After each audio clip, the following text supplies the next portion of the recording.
It's just the perfect dad punching mom across the face at the dinner table feeling that all of us had, and they were like, "Oh no!" Next time, give it loud everybody for Anthony Eugenio. We're having next time. Very funny. Wayne Russell, everybody. Welcome to the Open Mic Pain with Anthony and Wayne podcast. Why, hello everybody, and welcome to an Open Mic Pain with Anthony and Wayne. And we're here today with a topic episode. It's been a long time since we've done something like this, so we wanted to do something a little fun, and we're hoping to bring guests in on this in the future. And it's going to be, what is the craziest mic you've ever been to? Craziest event. How you doing, Wayne? Doing good. I'm excited for this one because I have a piggyback mic. It's not just one, it's a couple. I'm excited to get into it. How are you doing? Doing all right? You and your Fresca?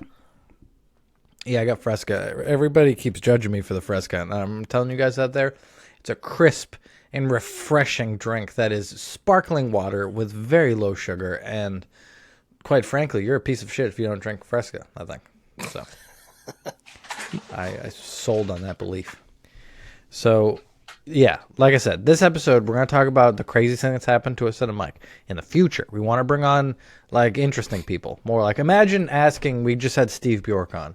Imagine asking Steve about the craziest thing that's ever happened to him at a show. It's probably so goddamn crazy. So we're going to start off just giving you kind of like a taste of what our craziness has happened to us in the short time we've been doing it. And then if you listen and something crazy's happened to you, you want to talk about it on here, we'll do the topic episode with you. I think it's going to be a really interesting one. So let's do yours first, right? Is that a good idea? Sounds good to me. All right. So let's set the stage, Wayne. Where did this event happen? So this event happened in Salem, Massachusetts, at the mic run by Ali Delfranco. It's a fantastic mic at Hollowed Ground, Dire Wolf. Hell yeah. It's a great mic. But for me, I had two visits back to back where almost the same exact thing played out like a month and a half, 2 months apart. Wow. So, but don't give away too much. Don't tease, Wayne. We got to tease. Don't say what happened. So, Hallowed Ground is a speakeasy at the bottom of the Dire Wolf Tavern in Salem, Massachusetts. This mic started in 2022. So, we want to give some background here. So, I think it was 23. 23. Sorry, everybody. Yeah, so it was Witch's Brew, and I think the beginning of 23, if I'm not mistaken, Witch's Brew shut down, and they moved it over. But you are completely correct as always, you beautiful man. Now, we have at this point, before this event happens, we basically only know Salem as that hellhole we keep eating shit at. Right? Yeah, I would agree. And this didn't change it, but yeah. I learned to overcome it, and I love it for it. But that used to be where, like, we would go tease for maybe my crazy event. We would go somewhere like the Safe, and you would have a great set, and someone would tell you like, "Hey, like that is good, but the Safe is a little misleading because it's always good. So you gotta go try it at a place that they really make you fucking work for it." And Salem is that place. God damn, do they really make you work for it. It's closer to That's Boston. how you know it's good. Yeah, it's true. We talked about it a year ago. The closer did. to Boston you go, the tougher the crowds are. And I think that was one of our first taste of it, really, was going there. Yeah, it sure was. But eventually, you know, because Ali's so great and comics that go there are so cool, you still go there to eat the shit because that's what you do at Cool Mike's. You just go there no matter what happens. So on this cold probably day in October, I just feel like it's in October because it's in Salem, and we always put Halloween shit on the marketing for when we did Mike. No, I think it was right around there, though. I think it was like September or something like that. See, This was my first time there, and they had just opened. I think it was like the second or third show they did there. You know, real quick, I want to shout out Ali for liking a town so much. Everybody knows how much I dislike a lot of towns, but even the ones I like, yeah, almost. I love the town I live in, and but I don't love it nearly as much as she loves Salem, and I could say that with 100% certainty. Like, I would never, like, I don't want to have a mic where I live. I don't care. I don't care about that. Like, she's like running She has multiple. multiple mics. Not only that, but she got, I think, the open mic at the theater there started, or at least helped with it, did something to it. But yeah, what a gift to that town. Great job, Allie. That's awesome. And if you're a town out there that wants me to champion you, I won't. How about you, Wayne? I think you would do it. You would champion a town. I'm a positive slut. dude. Yeah, no, you're a slut. That's what you fucking are. That too. Any But, city that would take you. You'd be like, I'm going to start 6 mics here.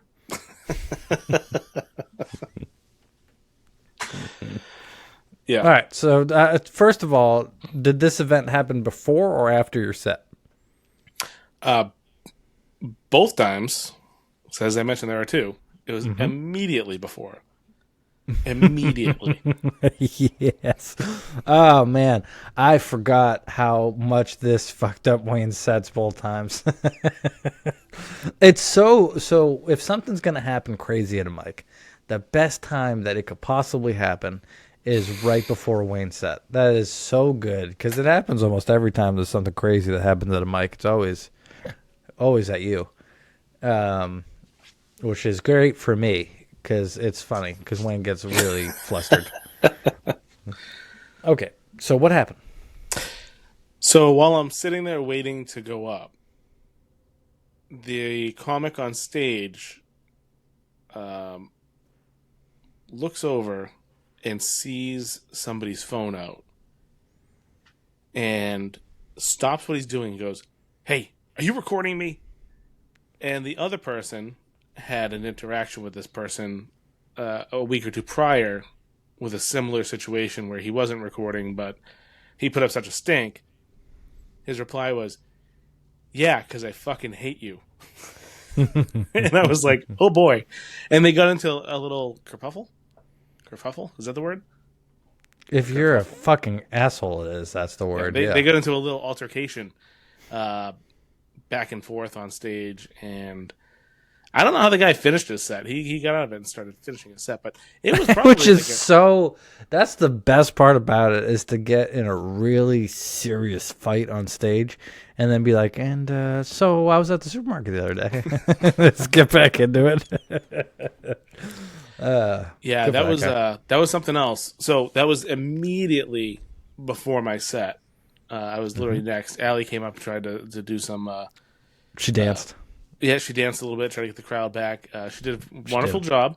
She but did so it was good. just But it was too much. There was nothing. You could have passed out $100 bills, and I don't think it would have changed the aura in that room. it's just the perfect dad punching mom across the face at the dinner table feeling that all of us had, and they were like, "Oh no." So that guy, we were at Strange Brew months later. This was only just a few months ago. It was like this, not the I think it was the last time we went together. And I set up my phone to record your set, and then subsequently my set. And that guy was there, and he walked up to me and goes, "Excuse me, are you recording?" I was like, "No, I'm going to record my set and my friend's set." He goes, "Oh, okay, I just want to make sure." I'm like, "Yeah, I know about you, bud. Like, don't worry, I'm not going to do it." And we know about this guy for a particular reason because, like you said and teased so good, we're gonna get you tassels, you tease that there were 2 events. What was the second one? The second one was not him. It was the same exact thing happened at Really? Hollowed Ground. Yeah, the same exact thing happened at Hollowed Ground. There was a It wasn't girl the same on guy? stage. Nope. Fuck. Nope. Same exact thing. The girl before me saw somebody in the crowd recording her. And to be fair, I mean, he probably didn't know. So, PSA for anybody who's not a comic out there, you probably shouldn't be recording anybody's sets because it's not for you to put out there. But he was Someone live streamed my set. Remember that? Yeah, and Jacques told him to cut the shit. Well, So that this was guy, good for them. to be fair, he was just recording the ambiance. He had the phone up. He was doing like a landscape, and he was going to put it away. And she, same thing, in the middle of her set, started going after this guy like, delete it right now. Delete it right now. Delete it. Delete it right now. delete it right now, just over and over again, and he wouldn't do it. And she was like, I think 2 people ahead of me, but the fight lingered on for the next 2 comics and destroyed those 2 comic sets. Like, you couldn't. It was. I just remember like, this because the guy got really aggressive. Because I think the problem was that he also had taken inappropriate. I don't want to speak out of school here, but we're talking about vague personalities. So fuck you. These stories are based on characters and are not meant to be represented as fictional people. And if they do, go fuck yourself. All right. Anyways, we got the disclaimer out of the way. So anyways, this guy I think took inappropriate pictures of this comic before she went on stage too. I think that was the issue. Like he was doing creepy shit. And I don't know about that. I do remember what he said afterwards, though. we're talking about the again. This is vague. This guy doesn't even exist. This is a character. Who knows? But the big thick guy. He was a big thickie, bald. Mm-hmm. Yeah. This is exactly. Yeah, the guy. He did something more because he said something like really vulgar to her. Like, oh, you want me to delete it? I'm gonna fucking. What do you say? You know. So, all right. So he went up to her at the bar because she kept going after him. Like I said, this went on for like another 10 minutes between 2 comics. Yep. And I'm sitting at the bar waiting to go up, and she is complaining to somebody at the bar next to me, and this guy comes up during another comic set and goes, "Hey, I was going to delete them, but you're being such a cunt. Instead, I'm going to take it home and masturbate to it later." And I knew there was something inappropriate that he did. It was it was so inappropriate. And that was the mood in the room that I had to go up to right after that. So it was like back to back.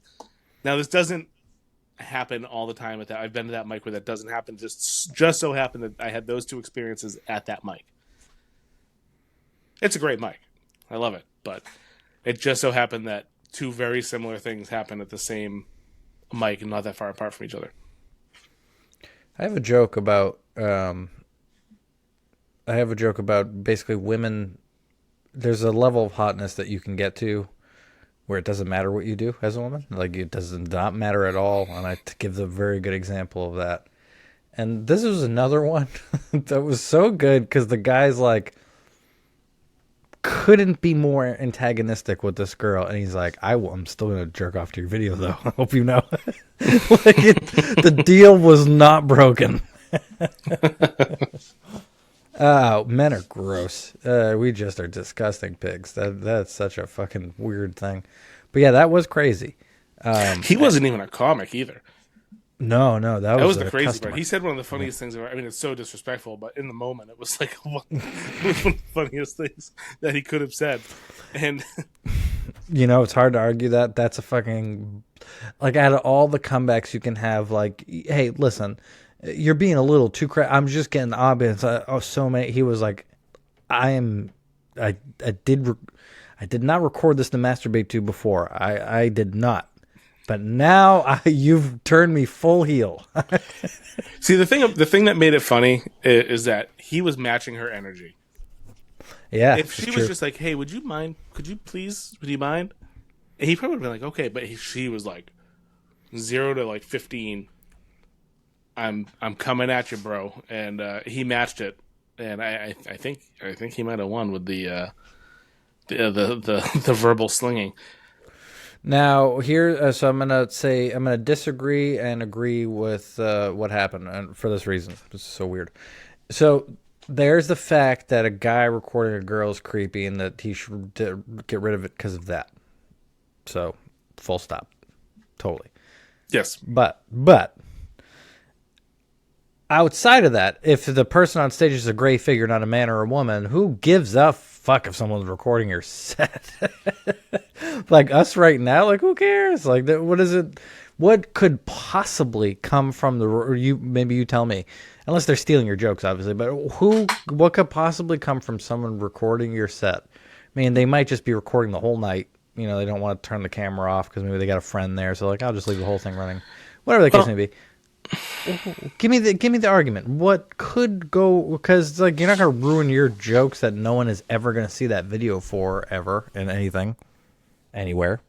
Yeah, possibly, but like, well, let's say like this. Like, I've told you I'm probably never doing TikTok again, right? Mm-hmm. not a great joke for, not a great look for me if a booker were to see it. Now imagine if I did that joke and somebody that was in the audience recorded it. I disagree, by the way. What's that? It's a bad look for bookers. That joke in particular? Yeah, because you don't think Dispensary is bad look for bookers, do you? Or do you? No, I don't. Okay, so you don't, but you think Dick It's Talk more. is. It's more clever. I mean, Dick Talk does have some cleverness to it. I think. Yeah, it does. Maybe too. I don't know. Maybe I gotta run that by some other people. But I'm just as an example, that's not something that I would not send that joke to a booker right now. Pussy. But all right, keep going. Now, let's say I did that joke and somebody were to record it and then post it, and then a booker saw it and then was like, No, "Oh, that's never what you gonna. do." Never gonna. You can't say never. I could see how people could get upset about that or whatever. I know, but you're talking about like a 0.5 to 0.1% chance of that ever happening. And why would you get mad at that kind of chance? So that's the thing. If you got mad at every 0.1% chance of something happening bad in your life, you're going to be mad and anxious all the time. That's how life works. So something so benign as someone... Like, I get it if you, like, took your pants off during your set and you took your balls out and you're like, this is like when the Red Hot Chili Peppers used to do that on stage because there was no phone cameras back in the day. I mean, I don't know why they would, but they did. And, they, you know, their dicks out. They wouldn't appreciate someone recording. So I can see special circumstances, but let's say I'm doing California Sober and I'm just doing that fucking set and someone's recording it and all that. And they put it on YouTube. How many views is it going to get? 10? Yeah, I see what you're saying, but let's strip that part of it. Are you disagreeing that it's poor etiquette to record a comic? No, I'm not disagreeing. I agree with you. That is poor. I agree that it's poor etiquette. Whether people are going to see it or not, I think it's poor. It's poor taste to do so. I completely agree with you. That's not what I'm saying. What I'm saying is being a bitch about it. Like I'm not saying that girl's being a bitch. I'm saying you're being a bitch. But I in the sense of someone's poor etiquette shouldn't cause you to be a pussy. It's their fault. They have to live with their poor etiquette, and that they're not. And then you don't invite them to things because they don't have manners. And totally. And I wasn't agree with you. invited. He was able to walk in. He can walk into any mic. He can. I know, but he can buy a ticket to any one of our shows and do the same thing. But do you think that he would get booked at any of the shows that they would do? He wasn't a comic. No. Oh, the guy there. Yeah. Sorry, I was back on the first guy for some reason. Oh, that? Yeah, I mean, some of that was maybe some petty bantering or whatever, but... No, you shouldn't. The guy shouldn't record. I'm totally with that. What I'm saying is you also shouldn't let it crumble you. I mean, I'm not stopping my set yelling at a guy because he's recording the thing. I'm not going up to the guy afterwards saying, can you please delete that? I don't really care. If I got to think of the circumstance where I would care. I mean, maybe like if I build some sort of presence that matters and I'm like about to record them for something and somewhat, yeah, then maybe. Or if there's a good headliner later in the thing that definitely shouldn't be having their stuff done. But until you're a headliner, I'm like, I don't know. But even then, let's call it future proofing. So let's say, let's say you do a joke that's not great and then you become more prevalent and you start to get a following and then people are trying to search you.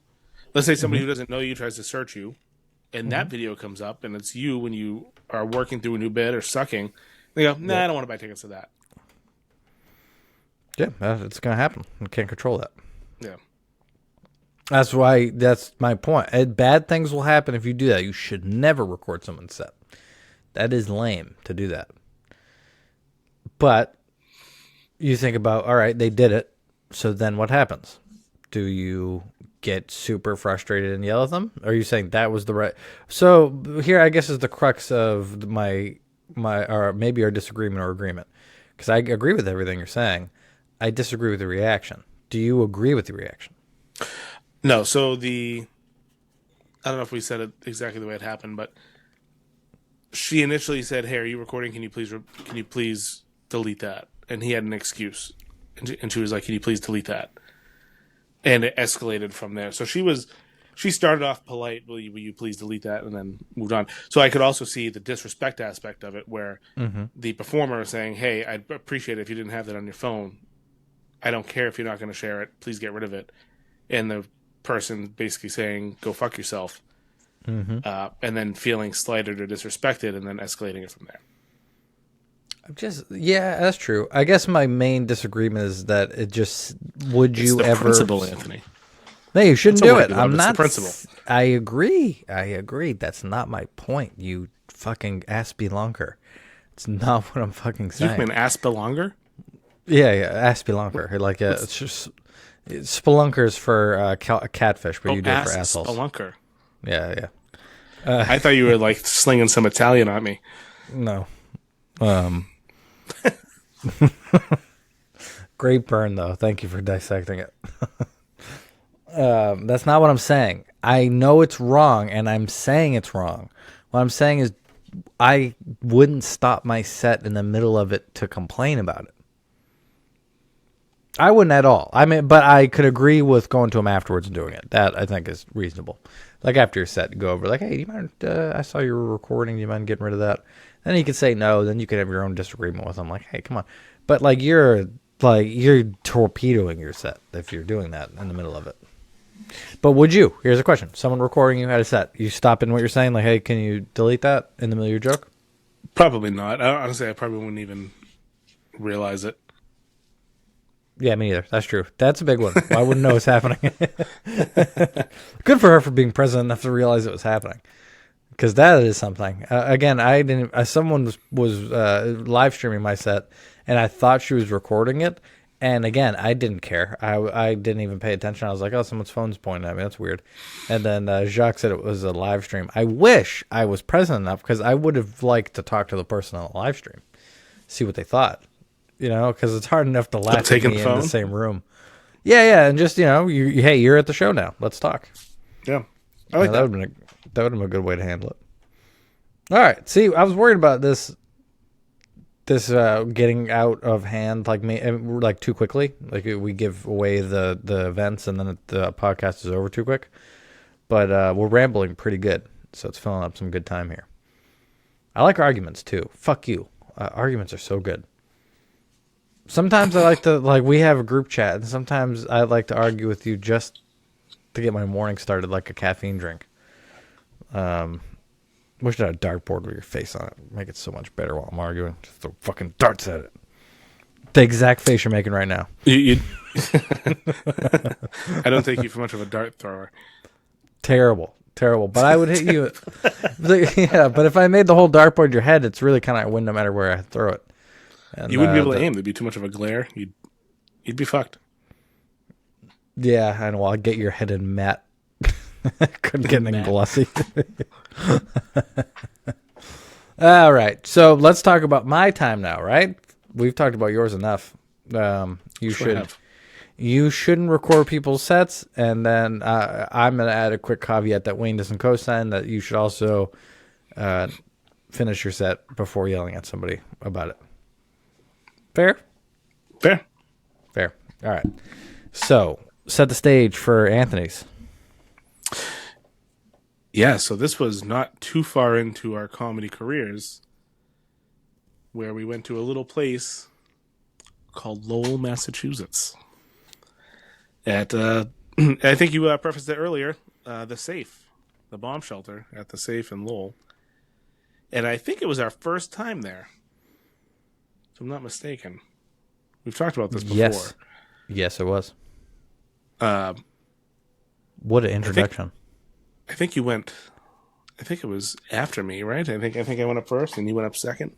Oh no, because you always went up before me for the longest time. Yeah, so yeah, you were the first guy up between the two of us, and you weren't quite the on the spot comic you are now, being able to think on your feet.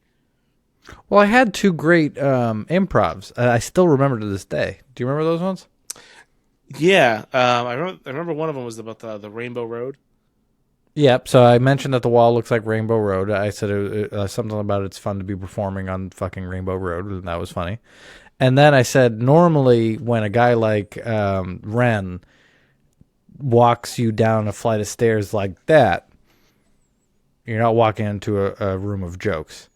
You're walking right into a penis. I too had, I think my only improv there. Actually, I had my two improvs that I did on stage there. One was about the place as well, which was I've lived in Lowell almost my entire life, and this is the only time I've associated safe with it. And the other was my mom's throat cancer joke was improv joke. I kind of wrote while I was waiting to go up. And I did so in response to somebody else talking about losing one of their family members to drug use or whatever. And I kind of put that together a little bit before I went on stage, which was great. It was a good atmosphere for writing stuff. You know, we both have written a joke that we used today at the safe. So outside on the bench, I wrote "bad person," a version of it. All my jokes usually start off as like a completely different joke, and eventually the root of it, like immigrant parents, comes from Drownbox. So I do a whole bit about my immigrant parents now that has nothing to do with a joke I used to tell about my dad getting a humane trap and then drowning animals with it, which is like the most inhumane thing to use a humane trap for. But anyways, no one else thought that was funny. Everybody was like, damn. So I had to transition off of that and just tell stories about other things immigrants do that aren't so graphically horrible. Still bad. I mean, you could argue the things I talk about are worse than that, but no one thinks so. They all laugh because it's not about animals, it's about kids. But I digress. So we're at the safe.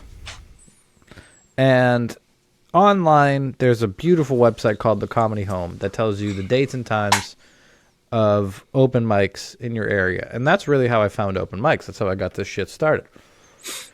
On there, it usually says the amount of time that you can do. And the safe said 6 minutes.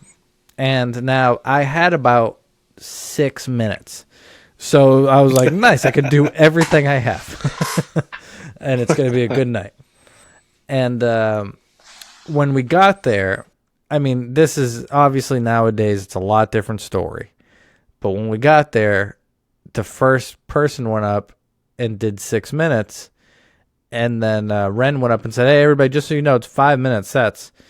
And I went, fuck. Because all I could think of... So I had a couple minute jokes in my set. And nowadays, it's easy. You just go take that joke out and you're good, you dumbass. But instead, I went, I'm going to take a chunk out of... It's actually Immigrant Parents. Out of the version of Immigrant Parents I was doing at the time, I'll take out that middle chunk. That's about a minute. And then that way I don't got to worry. So that's my mentality. That's setting the stage for the shitty... I'm going to call it the craziest, but it's unfortunately just the shittiest thing that's ever happened to me at a mic still to this day. And yeah, so what else do you remember about that day before I'm teasing? So how was your set? I don't remember. But it must have gone pretty good because I convinced you to go back the following week. And it also cemented my love for the safe. So my set probably went pretty good. Yeah, it's true. You didn't think about my set at all. Because I wanted to jump off a cliff, and this is why. So, set starts. One of my first sets in the world, everybody. Rainbow Road going on in front of me. I'm high as the day is fucking long. So high. As always. Never affects me. I have those great improvs about Rainbow Road and about how Ren's penis was somehow going to be involved in my face. And then I do my first joke. I don't remember what it was, but I remember it going well. I was like, this place is fucking awesome. And then I start Immigrant Parents. It's the middle of my set. I see Wayne's dumb smiling face looking at me with all kinds of encouragement. Because at the time, it's really all we had. We used to just look at each other's faces while we did the sets, and everybody else would be non-interested. And we'd be like, "You're so funny." Yeah. This is the first time I'm hearing this. So I get into Immigrant Parents, and the second I hit the part where I'm supposed to take the minute out, my brain shuts off like a fucking Canon printer. Just boo. And I forget everything. Where I am, what I'm doing. I just remember the spotlight because they had a shiny light on you, and I was like, make sure you stay in the center of that. Everybody keeps standing out of it. Make sure so I made sure it was blinding me, which is a good tip, by the way, for comics that don't use spotlights often, because if you do real shows, you're gonna see spotlights. Get ready, motherfuckers. If it's blinding you, you're in the center of the spotlight. That's a tip. That is, a lot of people, when they get blinded, they move outside of it because they want to make connections, but you're actually moving yourself outside of the fucking circle. So continue to be blind, please. But anyways, that's what I was doing at Safe. But all I can remember when my brain was blank was just not being able to see anybody because the light was shining in my face. And then, what do you remember about it? Because I know I pulled over the stool, but I think it'd be funnier to see you tell that. So that's what I remember. I remember. So it was a little different because it was only my third time seeing you on stage. It was your fourth time, my third time doing stand-up. And so, like, now, if something's off in your set, I know it immediately. And I'm like, ooh. Then it was kind of like, oh, where's it going with this? And then I realized that you weren't saying anything, and I saw the look on your face just wash away, like, oh. And just look around, look down, and then pull the stool over. It seemed like it was like the slowest thing ever. It was just like, and then you sat on it. Yeah. And just said, I don't remember what you said, but I remember you pulling out your phone and going, I gotta pull this out. I don't. So I got nothing. This is you just slide it back in your pocket. I did, and this is why every comic who forgot their set that I've ever seen to that point, in my 4 sets doing it, pulled out their phone and had it handy and went, and then went into it. So I did that reactionarily, but I didn't have anything on my phone to look at. It was just a look of disappointment from your kid. It was. It's just a wallpaper. Like, you fucked up, Dad. I looked down at it. I was just trying to buy time, and I'm like, it's not coming to me. I don't know what to say. Light shining in my face. These are new people. And I'm sitting on why sit down? I sat down. I was like, all right, this is gonna, I thought I'd be like, all right, look cool. But I just look like a fucking asshole. But yeah, I forgot my set. I finished strong. I eventually I just started my last joke. I was like, all right, I'll just do the last one. And then you were like, it's not that, you're great at that. And like, if you have a really bad set, you're like, I did so bad. And I'm like, yep. Well, to be fair, you had 3.5 minutes that were fantastic, and then it just petered off. But the 3.5, it only takes a minute and a half to murder a person, and that's what I did. Yeah. What a minute and a half that was. Yeah, so that was insane, because that was insane. The reason why it's the craziest mic of all time is that this sounds like hyperbole, but I almost didn't do comedy again after that. That almost was the one that ended it. Because I remember saying, I'm not coming back again. That was it. This was fun. Good job, everybody. But I don't want to feel that again. Because I felt like that was like getting the yips in baseball. Like your brain could go blank in the middle of your set, and you can basically not remember if you're American or Chinese. It's like, I didn't think that was fucking possible. And so I was really afraid after that of it. It took months for me to get over the fear of I'm gonna forget my set in the middle of it. Now, if that happens, I don't care. I'll just I'll have something to get to.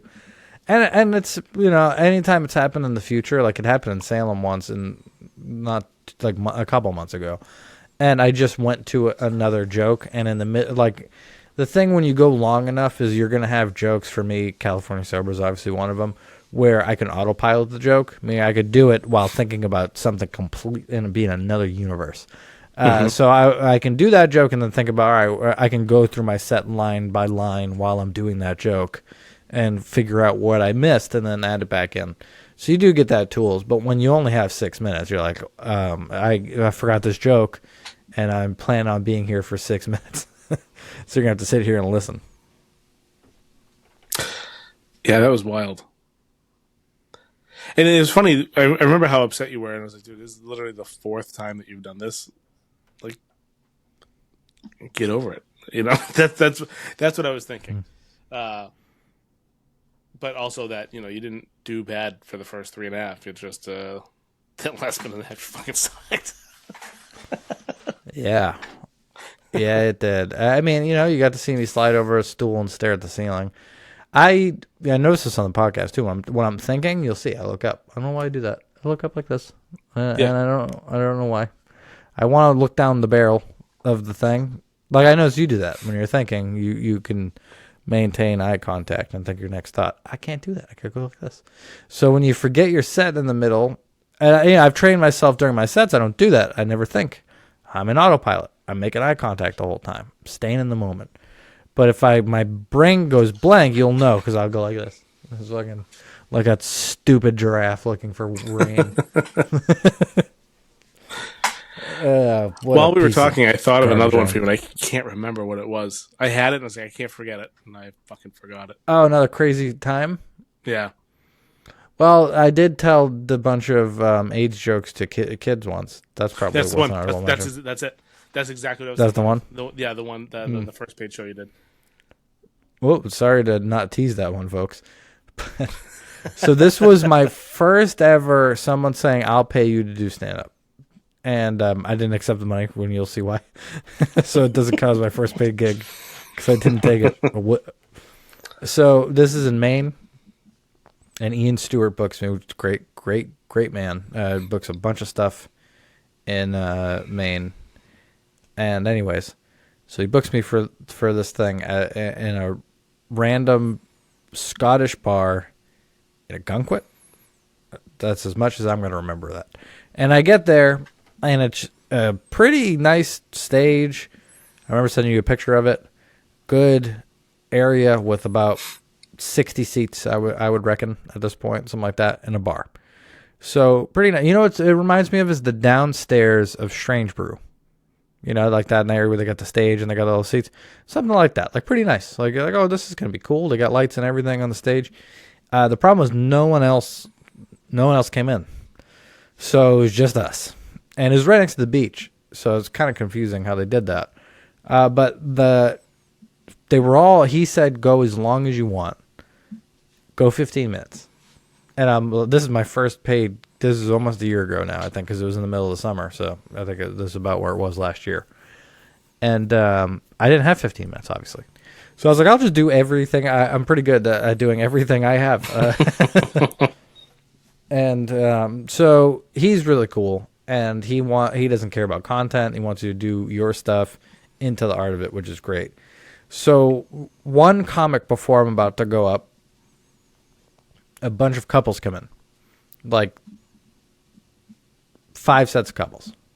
And I'm like, yes! Right before I go up, they're coming in for the show. They went back and played pool, which sucked, but they're here. I'll get them to come into the thing and sit down. And about 2 minutes into them coming in, all of their kids come in behind them. And we're talking 8, 9, 4-year-olds, all that. Bunch of those. And so I'm shitting my pants because if I'm going to do 15 minutes at this time, and I'm just about past the need of this, but at least back then, you were going to get an AIDS joke, a dick joke, an asshole joke. Like, you're getting those. Nothing I could do about it. Those have to be in there. I don't have any time. And I just wrote a joke I have called Dr. AIDS, which is one of my favorite jokes. I still, to this day, if I can do it, I'm going to do it. There's just a lot of places where that doesn't fly.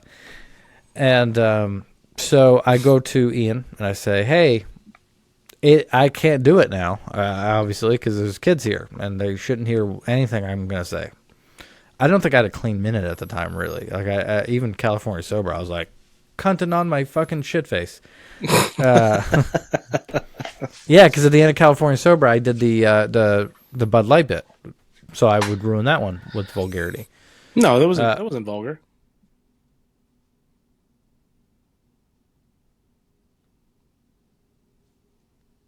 Dun, dun, dun, dun. I was thinking of the joke again. I'm like, yes, it was. I mean, people got mad at me for it enough. But yes, That was a good joke. They shouldn't have got mad. it was a good joke. You guys have heard it enough. And so, anyways, I tell Ian, what do I do now? And he goes, I remember it perfectly, quote, unquote, send it, bro. He's just like, he's like, just send your set. Do it. I was like, okay, I'm too new to be able to do anything about this. So I go up on stage, and I'm the first comic to start fresh since the kids have walked in, so they're excited. So they walk forward towards the stage, and it's their parents playing pool in the back, 4 comics to my right, and now kids. Like 6 of them. And I fully do my set while making eye contact with them. AIDS jokes, transsexual prostitute jizzing on my tits jokes. That's so good. I did asshole jokes, anal equity. I'm like explaining the housing crisis to 6-year-olds via asshole equity. Now, mind you, But you remembered it all. You're good. I remembered every piece of it, and so I did 15 minutes, which was nice. I didn't get a single chuckle the entire time. I just was sweating, and I'm like, listen, someday you're going to need to know about how much your assholes are worth. Just, oh, man. So, yeah, I did that. And then afterwards, Ian's like, hey, what's your Venmo? And I'm like, I will not accept money for that. I ruined the lives of 5 kids. And the greatest part about it is you can see at some point, so like the parents are playing pool and they're lining up their shots, and then at some point they're just like, what?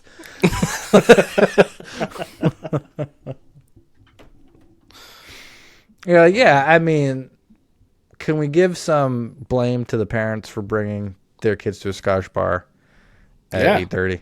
Or at 8:30 on a Wednesday, I think it was. 100%. But yeah, that was fun. I see sometimes, even now, there are some shows that happen that I know are going to be like that. And it's good to see that coming a little bit. When someone's like, oh, I got this thing going to this thing. You want to do this thing? And I'm like, no. Because you know that's going to be what you're going to walk into. Yeah. You know, I talked to a headliner recently, and they were talking about taking a show.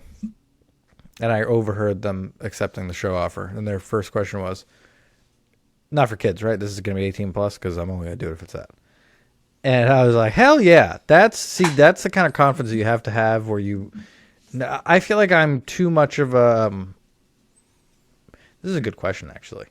I feel like I'm too much of a yes man in this sense. I don't know what a booker could ask me if I would be willing to do that I would say no to right now. If the booker was, a reasonable booker. And like for this, do you have 10 clean minutes? Sure.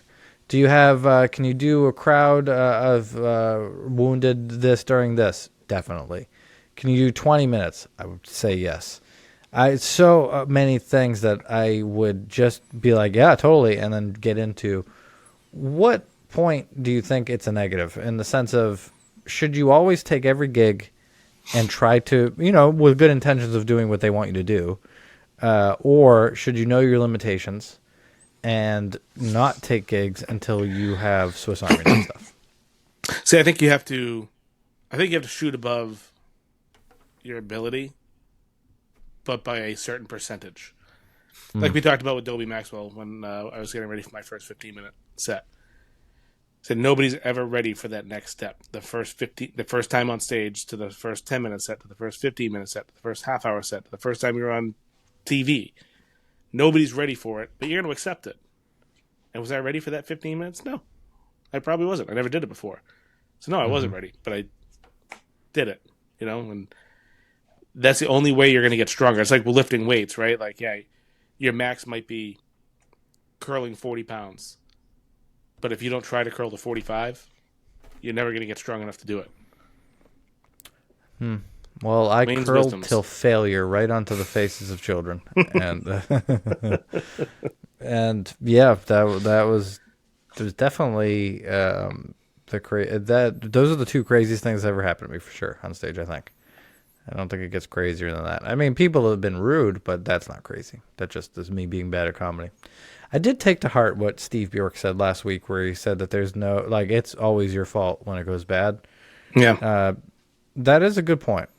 I think the only time that's not true is when they're all comics, because they are not there to laugh.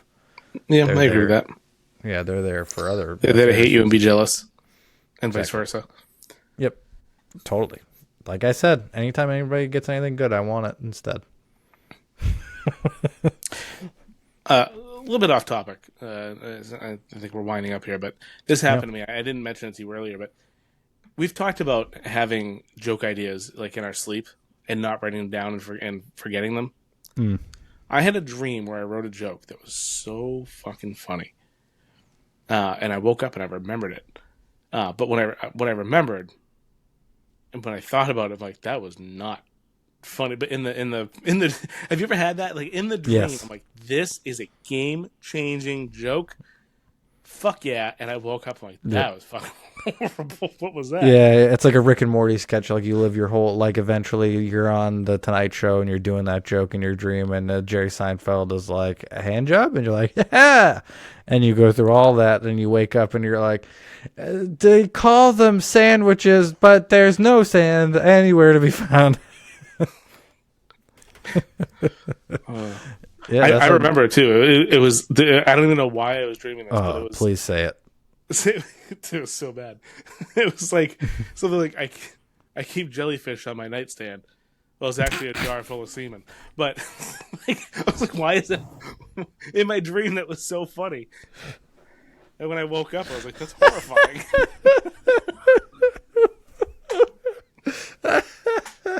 Oh my god. If you could personify your fucking subconscious, it would be the scariest fucking thing that the world has ever seen. Oh my god. Yeah. Jesus Christ, that's funny. That's what you got floating in the back of your head that you can't control over there. You're like, what jellyfish looks like cum. That's I don't know why going that was so funny to me.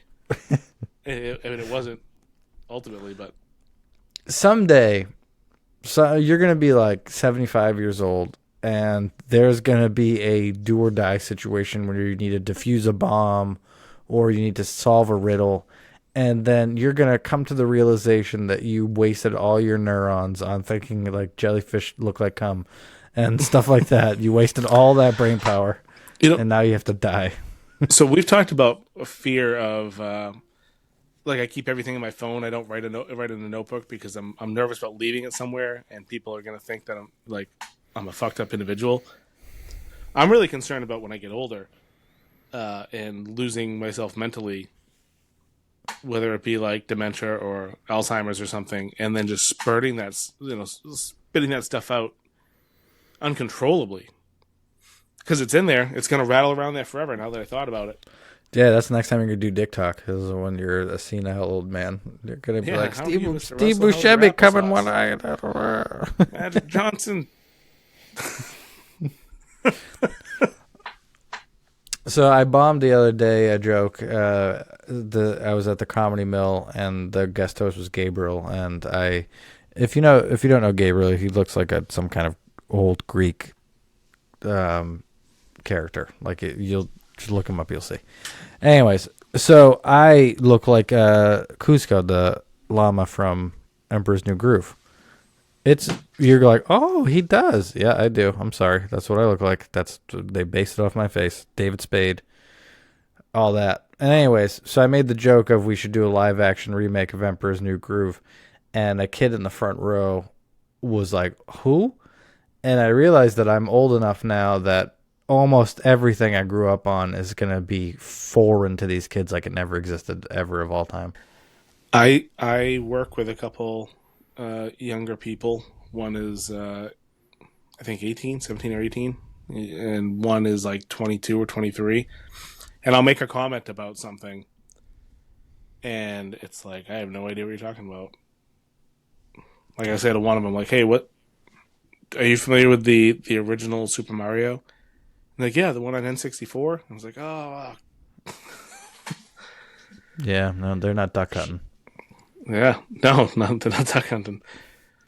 That and like different shows. Like I was rambling off some Nickelodeons, like Ren and Stimpy and Rocket Power, like shit like that. Nope, nothing, no idea. And it's tough because there's nothing worse than bombing a reference, because that, like, you just feel why you're I hate disconnected from the reference crowd at jokes. that time. Yeah, it's true. You should never do a reference joke. I hate them just for that reason because I'm not a big reference guy. Like if it's got to be a really clear as day reference for me to get it, because I'm just not really into like pop culture all that much. I don't know a lot about TV or movies. It's infuriating, Yeah, folks. God damn. You know how many times me and Wayne are in a parking lot somewhere sitting on my car and something happens and I'm like, oh, it's just like that movie when this blah, blah, blah, and I'll say it and Wayne doesn't get it and I'm like, it's mostly Game of Thrones, to be honest with you. I think it's happened like 8 times with Game of Thrones stuff where I'm like, man, I have such a perfect metaphor for this scenario and you're not going to get it. And, yeah, you disappoint me. That's my point. Who else are we done disappointing the people? I think we are. I think we did it, right? So I think so. So, if you guys like it, please tell Wayne, because I don't check any of that stuff, that you like it, so that we can do more of these with maybe some crazier stories. Because you might hear this and be like, that's not. And just one time, I went behind the bar and blah, blah, blah, blah, this guy's blah, blah, blah, and he put this blah in my blah, and then I blawed all over his face. That could be a story that you tell on here, but we need to get you here first. Right, Wayne? That's right. Yeah, hit us up if you got a good one. Yeah, we're always looking for interesting guests. So I just wanted to give Wayne one more cough into the microphone before we signed off. Have a good night, everybody!